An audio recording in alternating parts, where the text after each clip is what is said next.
we had some critical drops. It could have made a difference, and 3rd and 1. We got to make a 3rd and 1. If we make a 3rd and 1, we may not have a 91-yard punt return coming back down our throats. But that team's well coached. Andy Reid does a heck of a job. Eric Bieniemy, the offensive coordinator, Bob Sutton, the defensive coordinator.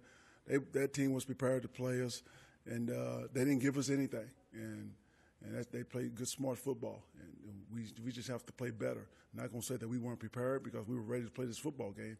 We just didn't make the plays that we needed to make. Coach, after you spoke yesterday and Phil came in, he was pretty much like, man, this is one game, and we looked good. I mean, offense, he liked the way the team looked offensively, except for a couple of mistakes. Sure. Do you like what you saw? No, there were some positives now. There were some positives, but anytime you win, anytime you lose, you tend to focus more on the corrections. But there was a lot of positives. The offense had 550 yards of offense. They did some good things execution-wise, but yards don't mean anything if you don't put points on the board. Normally 28 points will get you a W, but we gave up 38. So, there was a lot of positives in that game. And even in the kicking game there, I like the way Caleb kicked it out of the back of the end zone whenever we told him to. He placed it well on a squib kick, a sky kick that we had. He missed one field goal. He was pressing against the wind at the end. But he had a different swag about him yesterday. I feel like he could have made the 54-yarder that I decided to pooch punt. I feel like he could have made that if I'd have called for him to kick it. So there was some positive. Defense stopped them sometimes in some critical situations, and got the offense the ball back.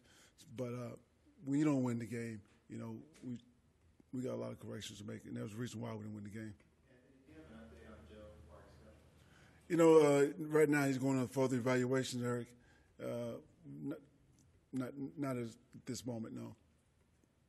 What did you see from Sam in his place yesterday? Sam Teddy? Sam came in off the bench cold. I thought he did some really good things. He got beat underneath on a couple moves by Ford. Other than that, he was pretty solid. The running game got on track, averaged a nice amount of yards per carry. Looking back on it, what do you think the job Austin and Melvin did? How much could have been? Well, Austin and Melvin couldn't have done anything without that offensive line. I thought the offensive line up front, I thought they blocked well. I thought they protected well. Kansas City has some good players up front, so they got some pressure and they got a couple sacks. But I thought overall, O-line played pretty well. The backs did a good job in their rotation.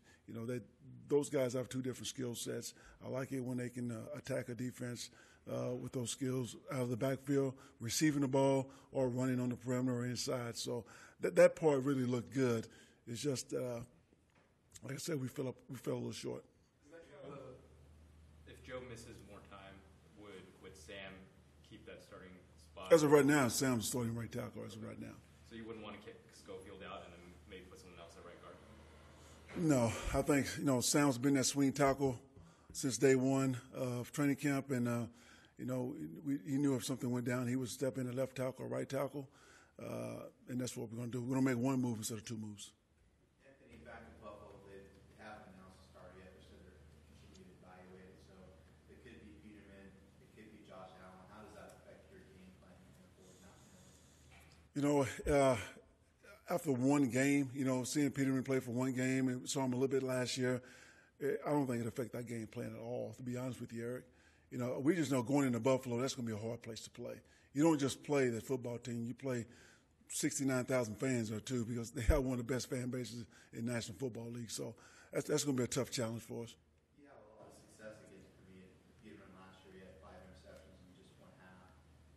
How do you deal with that in terms of mindset of your defense going to if you are facing Peterman?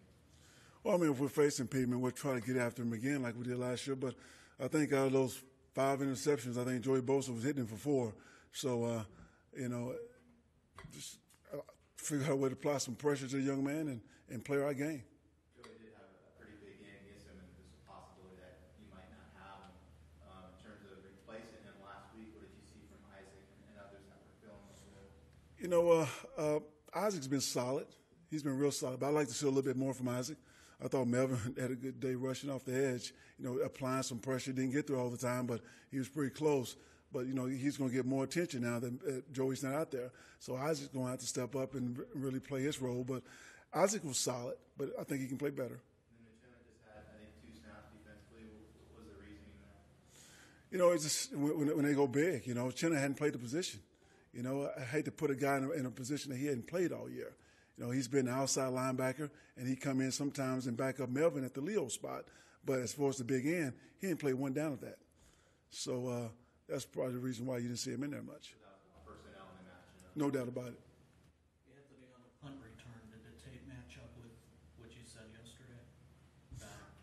It did. I mean, the guy ran 47 yards sideways, and then he went 91 vertical. We had plenty of opportunities to make a play on him, and we didn't get it done. Those same coverage guys ran down the field last year. I think we kicked it to them 4 times for 7 yards. They did a heck of a job, but we didn't get it done yesterday. And I don't think you could have asked for a better kick from Drew. Now, we can kick it out of bounds, but then you got to start gauging where does it go out, the 30 to 40. I mean, that's hard for a punter. He put it exactly where it should have been between the numbers and the sideline, and we pinned the guy in the corner, and we just didn't make the play. It looked like Craig Mater got pretty close on that coverage. Is it just a guy like Tyreek Hill, the margin for error is so slim? Very slim. I think he's the best in the game, and close is not good enough. We need him to go take a shot and try to make that play. What did you think of Antonio Gates? Antonio, he didn't play a whole lot, but I thought he was fine. He caught a 2-pointer, caught another ball. He blocked better than I thought he would.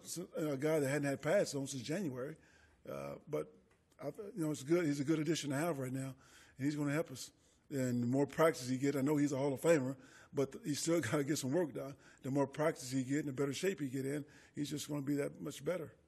Anthony, what do you attribute the drops to last week, which seemed uncharacteristic for that? Very, very uncharacteristic, the drops. Have not seen that out of this group at all, out of Travis or Tyrell. And, it showed up yesterday. Those, you can say the heat and all that, but everybody played in the same heat. So I don't anticipate that happening again, but yesterday we did it. And maybe they were pressing. Maybe after you drop one ball, maybe you're pressing to make the next catch. I'm not quite sure. No, you don't flinch. You just keep playing. I mean, those guys, they're good receivers, and they'll bounce back.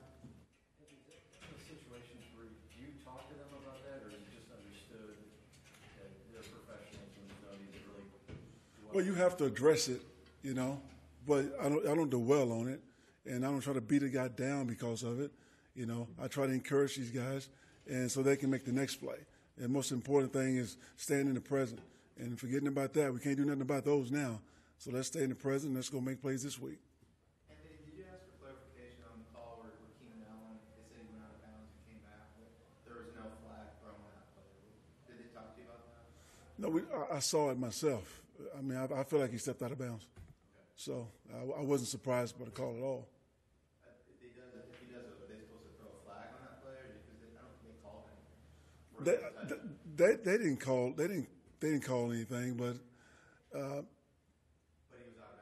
he was out of bounds before he caught the ball. So, yeah, I knew that, and that's all I was focused on. So I was trying to get ready for the next play. Coach, how do you think Darwin and Kaiser held up in your first NFL regular season? I thought both of those young guys, they made some plays. They gave up some plays, and I think they're rookies. I think you can expect that. But I thought DJ made a nice play, saving a touchdown in the end zone.